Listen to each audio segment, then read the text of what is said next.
Hey everyone, this is Crypto Dream. I came with some stuff that's completely different than what I'm used to showing you guys. 3, 2,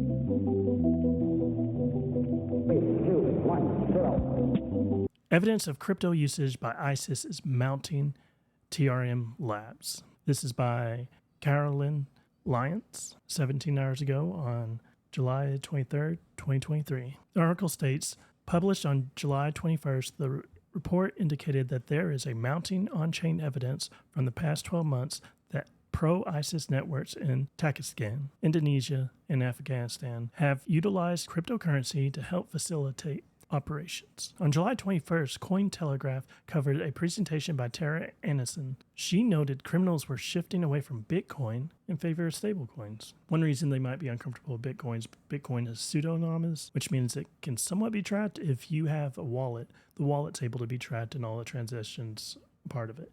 There's actually a program or app that's come out that gives people the ability to see what all interactions have been with certain wallets. So that would be a huge concern for criminals. Over USD were sent in 2022 by individuals using an Indonesia-based exchange to the address identified by TRM Labs as belonging to a pro-ISIS funding campaigns in Syria and the local exchanges that facilitate their activities. That can be quite troubling.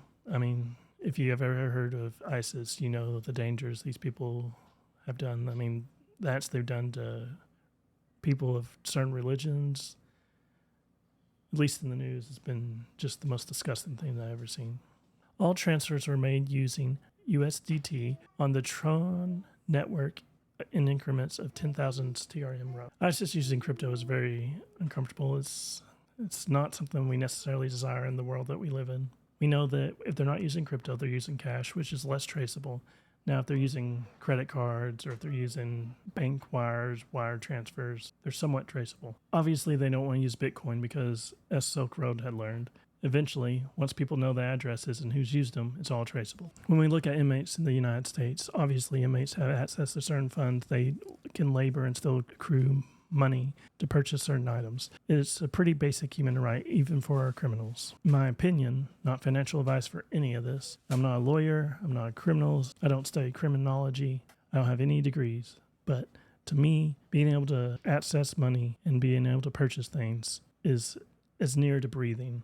I'd almost rather lose the ability to breathe than I would be able to purchase things and take care of my own family. I'm more concerned of a powerful leader being able to stop my transactions and other people's transactions, criminal or not, than I am concerned about a criminal having access to money.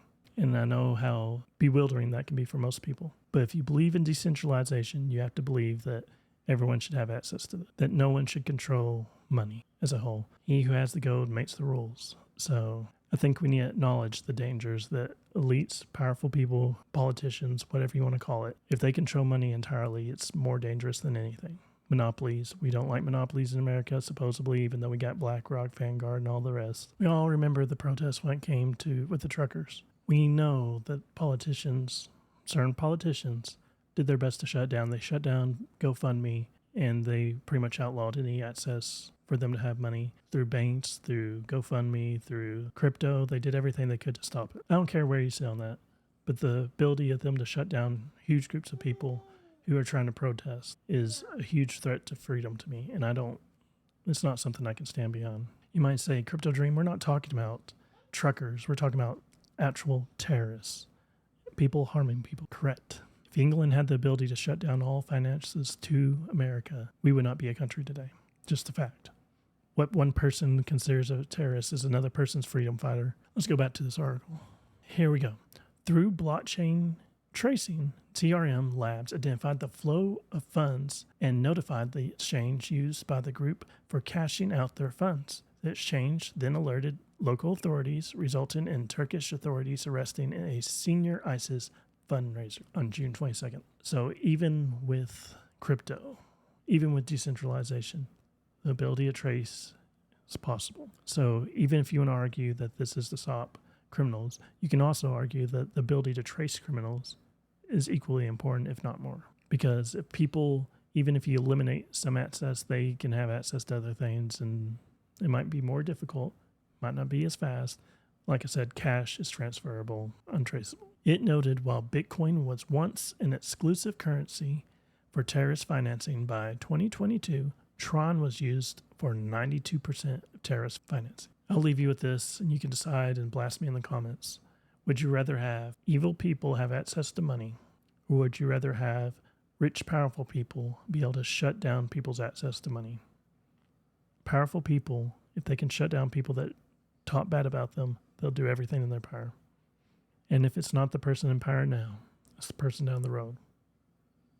And when they know that they can gain access to that power, that will be their life goal. Because once they get that, they're near unstoppable. Well, that was my rant. Hope you enjoyed. Tell me in the comments. I look forward to the discussion, maybe even some heated debate. If you did like the discussion, the food for thought, please like, share, and subscribe, and I'll have more content with you as soon as I can. You might enjoy this video.